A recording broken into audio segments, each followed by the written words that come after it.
Hi there, beautiful children of God, descendants of the Buddhas and Christ. I really wanted to talk to you some days ago, but I've been too busy. So today, I just cut my work in half and we'll make it up tomorrow. There's nothing too urgent today, so I can talk to you so that you know that I'm still here, alive. One never knows for how long, eh? Yes.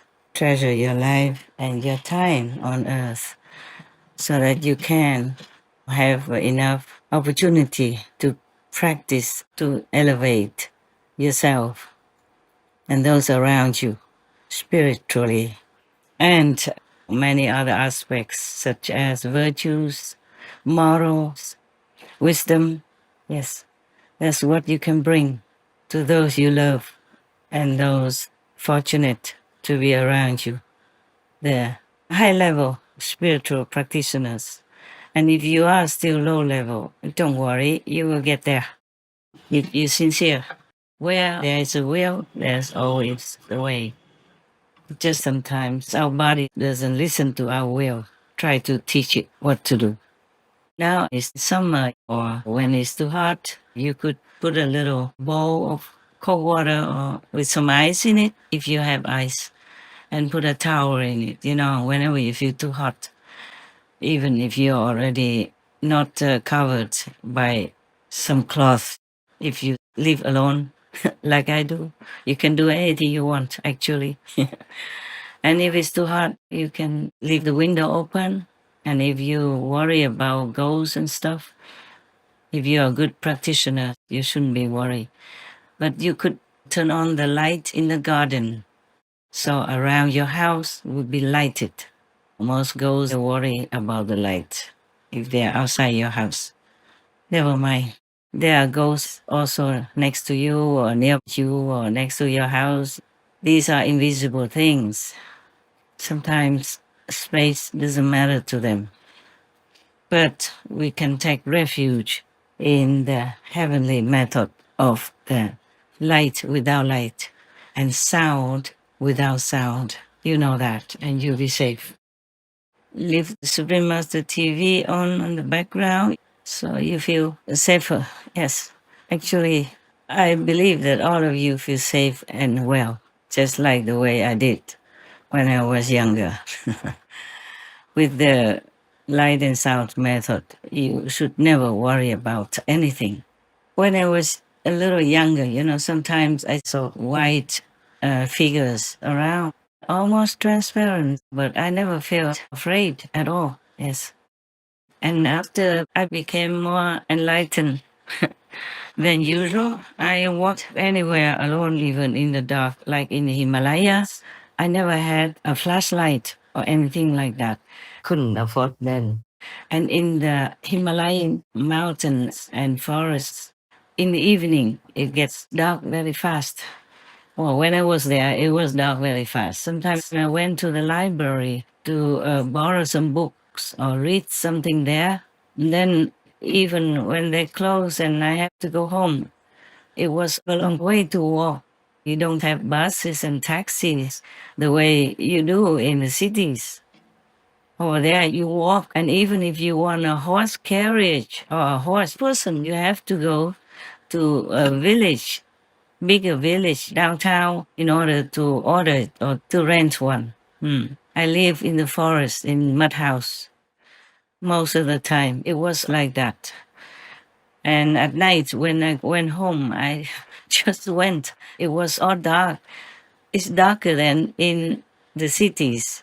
Somehow, even if you don't live within the cities, you live near the city, the light from the city also can help you to see a little bit of the path. But in the Himalayas, the forest, it's all dark, dark.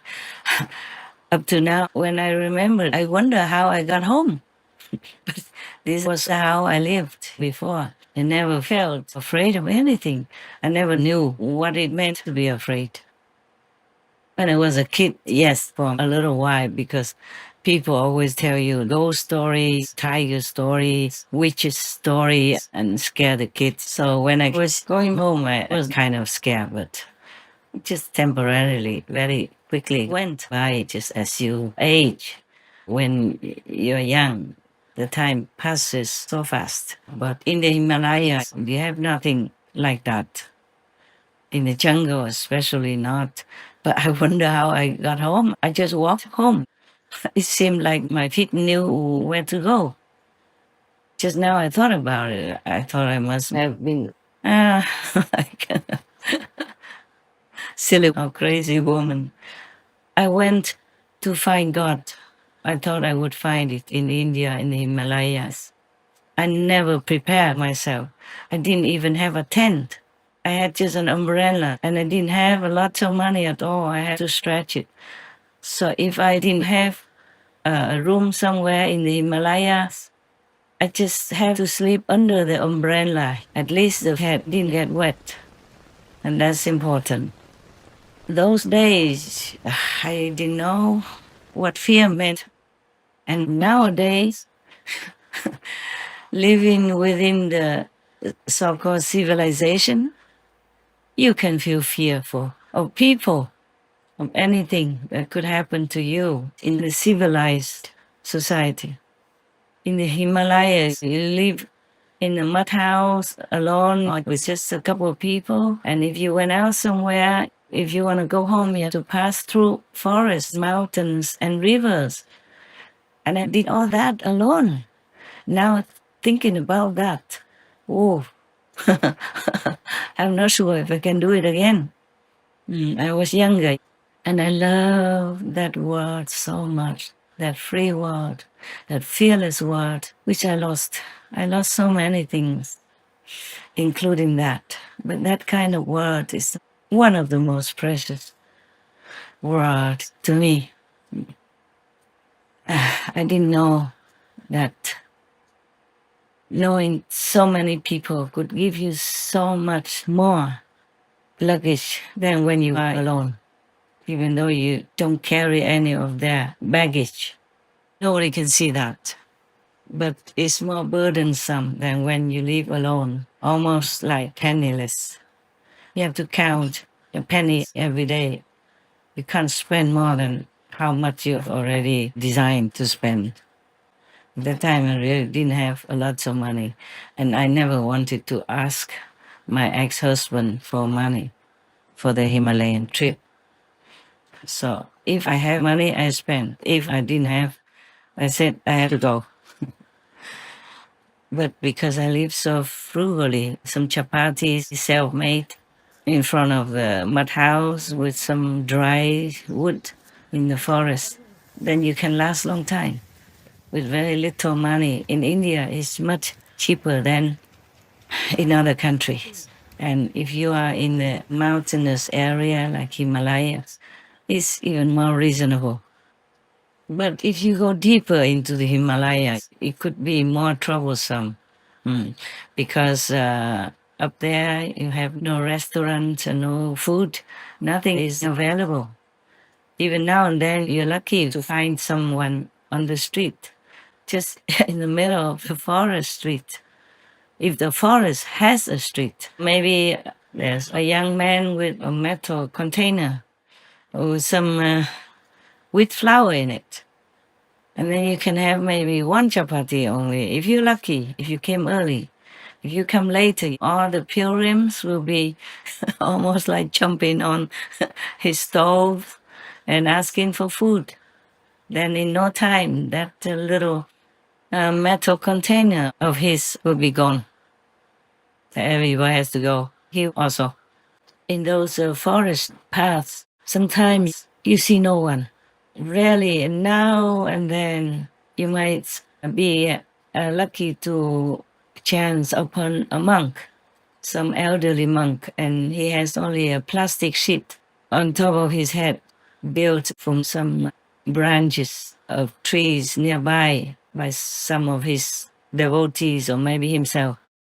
And then under that piece of plastic, there is a little stove, and the coals should be hot and burn all the time, even though covered under the ashes, because he would never have the chance to make fire again if that fire went out, if the coals went out, because nobody would go there and give him. There's no one around him for miles on end.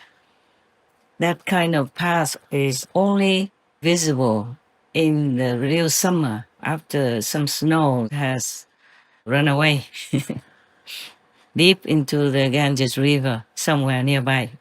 Then you can walk on it. This is only for pilgrimage. Nobody ever walks those paths. Some are very remote and very dangerous as well. And the monk, I think he only stayed there temporarily because the pilgrims come and go. That maybe would help him also to survive sometimes until he goes further up into the Gamok or somewhere higher up in the Himalayas where no one, no soul ever visits. Those times I treasure so much, like the best time of my life.